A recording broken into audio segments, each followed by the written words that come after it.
ऋषि मुनियों के वरदान से हुआ था हनुमान जी का जन्म। जानिए बजरंग बली के जन्म से जुड़ी कथा। वेदों और पुराणों के अनुसार पवन पुत्र हनुमान जी का जन्म चैत्र पूर्णिमा को मंगलवार के दिन नक्षत्र व मेष लग्न के योग में हुआ था। हनुमान जी के पिता सुमेरु पर्वत के वानर राज राजा केसरी थे और माता अंजनी थी। हनुमान जी के जन्म की कहानी प्रभु राम को सर्वस्व मानने वाले और रामचरितमानस के रचयिता गोस्वामी तुलसीदास ने एक चौपाई में लिखा है कि मंत्र महामणि विषय ब्याल के, मेटत कठिन कुआंक भाल के, अर्थात विषय रूपी सांप का जहर उतारने के लिए मंत्र और महामणि है। यानी मंत्र सकारात्मक ऊर्जा का संचार करते हैं और नकारात्मक ऊर्जा को नष्ट करते हैं। आज मंगलवार है। इस दिन भगवान हनुमान जी का मंत्र जाप और सुंदरकांड का पाठ करने से समस्त कष्टों का नाश होता है और सुख समृद्धि की प्राप्ति होती है। साथ ही इस दिन संकटमोचन हनुमान जी के जन्म की कथा पढ़ने से शरीर में ऊर्जा का संचार होता है और नकारात्मक शक्तियों का अंत होता है। तो आइए ऐसे में जानते हैं वीरों के वीर महावीर के जन्म की अद्भुत कथा। संकटमोचन हनुमान जी के जन्म की कथा। वेदों और पुराणों के अनुसार पवन पुत्र हनुमान जी का जन्म चैत्र पूर्णिमा को मंगलवार के दिन नक्षत्र व मेष लग्न के योग में हुआ था। हनुमान जी के पिता सुमेरु पर्वत के वानर राज राजा केसरी थे और माता अंजनी थी। रामचरितमानस में संकटमोचन भगवान हनुमान जी के जन्म का वर्णन करते हुए लिखा गया है कि हनुमान जी का जन्म ऋषियों के दिए वर से हुआ था।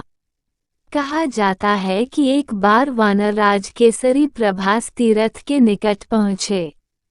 उन्होंने देखा कि बहुत से ऋषि वहां पर आए हुए हैं और वह समुद्र के किनारे आसन लगाकर पूजा अर्चना कर रहे हैं।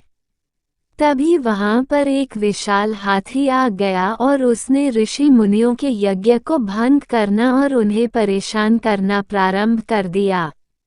तभी वानरराज केसरी ने पर्वत के शिखर से हाथी को उत्पात मचाते हुए देखा। इसे देख उन्होंने इस विशालकाय हाथी के दांत तोड़ दिए और उसे मार डाला। इससे प्रसन्न होकर ऋषि मुनियों ने वानरराज केसरी को इच्छानुसार रूप धारण करने वाला, पवन के समान पराक्रमी तथा रुद्र के समान पुत्र का वरदान दिया। भगवान शिव के 11वें रूप हैं हनुमान जी।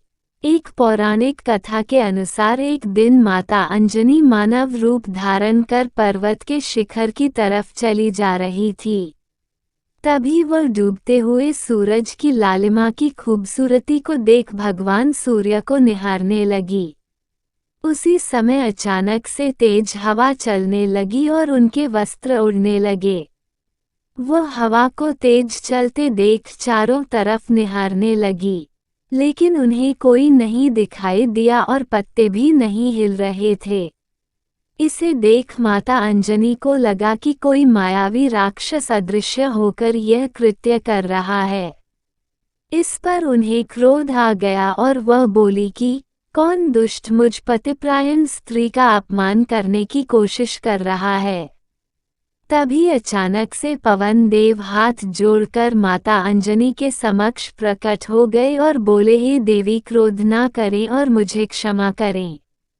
आपके पति को ऋषियों ने मेरे समान पराक्रमी पुत्र होने का वरदान दिया है।